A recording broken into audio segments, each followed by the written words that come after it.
Assalamualaikum warahmatullahi wabarakatuh.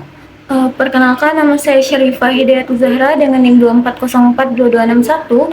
Di sini saya akan menyampaikan hasil rangkuman dan pemahaman saya dari video presentasi yang telah ditampilkan oleh kelompok 1 hingga kelompok 4 pada pertemuan sebelumnya.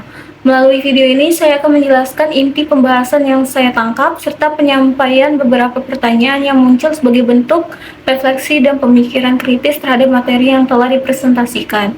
Semoga penyampaian ini dapat memberikan gambaran yang jelas dan bermanfaat. Baik, di video ini saya akan menyampaikan rangkuman dari hasil pemahaman saya terhadap presentasi kelompok 1 hingga kelompok 4 pada pertemuan sebelumnya. Pertama, dari kelompok 1 itu membahas tentang filsafat dan paradigma penelitian. Filsafat penelitian merupakan landasan dasar dalam penelitian yang menentukan cara peneliti memahami realitas, memperoleh pengetahuan, dan melihat nilai dalam penelitian. Filsafat penelitian terdiri dari ontologi, epistemologi, dan aksiologi. Selain itu, terdapat 3 paradigma utama, yaitu positivistik, interpretatif, dan kritis yang masing-masing memiliki pendekatan berbeda dalam penelitian. Materi ini relevan bagi mahasiswa ilmu administrasi negara karena membantu dalam memahami dasar berpikir penelitian serta menganalisis permasalahan publik secara ilmiah dan kritis. Di sini saya mengajukan pertanyaan, yaitu dari paparan yang disampaikan bahwa terdapat 3 paradigma yang saling berkaitan, yaitu positivistik dan interpretatif dan kritis. Jika dalam penelitian terjadi ketidakseimbangan atau tidak semua paradigma digunakan secara selaras, apakah penelitian tersebut masih dapat dilakukan atau ketiga paradigma tersebut harus digunakan secara bersamaan? Selanjutnya, di sini saya akan membahas kelompok 2 yang membahas tentang masalah penelitian, perumusan masalah, tujuan, dan manfaat penelitian.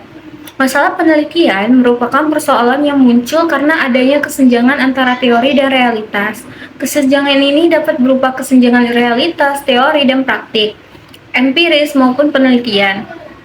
Masalah penelitian memiliki peran penting dalam menentukan arah penelitian.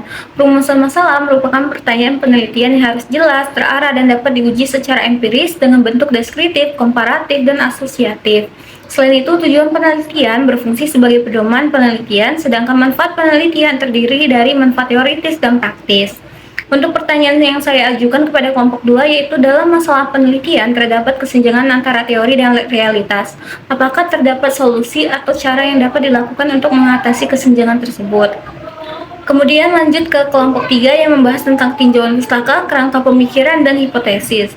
Tinjauan pustaka merupakan landasan teori yang digunakan untuk memahami penelitian terdahulu serta menemukan kesenjangan penelitian. Tinjauan pustaka memiliki tujuan dan manfaat dalam membangun dasar teoritis serta menghindari duplikasi penelitian dengan jenis seperti naratif, sistematis, dan meta-analisis. Selanjutnya, kerangka pemikiran berfungsi untuk menggambarkan hubungan antar variabel dalam penelitian. Hipotesis merupakan jawaban sementara yang disusun berdasarkan teori dan akan diuji melalui data dengan jenis deskriptif, komparatif, dan asosiatif. Nah, selanjutnya pertanyaan yang saya ajukan untuk kelompok 3 itu adalah apa dampak yang akan terjadi jika tinjauan pustaka yang digunakan tidak relevan dengan penelitian yang dilakukan. Terakhir, di sini saya akan membahas kelompok 4 yang mana tentang analisis data dalam penelitian kuantitatif. Data yang diperoleh harus melalui tahapan pengolahan, penyajian, deskripsi, hingga pengujian hipotesis. Dalam proses tersebut diperlukan uji validitas dan reliabilitas untuk memastikan kualitas data. Validitas menunjukkan ketepatan instrumen dalam mengukur apa yang seharusnya diukur, sedangkan reliabilitas menunjukkan konsistensi hasil pengukuran. Dengan adanya uji ini, data yang dihasilkan menjadi lebih akurat dan dapat dipercaya. Nah, pertanyaan yang saya ajukan untuk kelompok 4 itu adalah bagaimana jika suatu instrumen penelitian dinyatakan valid tetapi tidak reliable, apakah data tersebut masih dapat digunakan dalam penelitian? Dari keseluruhan materi yang dapat saya pahami bahwa setiap tahapan dalam penelitian saling berkaitan, mulai dari dasar filosofis, penentuan masalah, penyusunan teori, hingga pengujian data sehingga menghasilkan penelitian yang sistematis dan berkualitas. Mungkin itu saja yang dapat saya ambil dari paparan tim penyaji dari kelompok 1 hingga kelompok 4. Mohon maaf bila ada salah kata. Saya ucapkan terima kasih. Wassalamualaikum warahmatullahi wabarakatuh.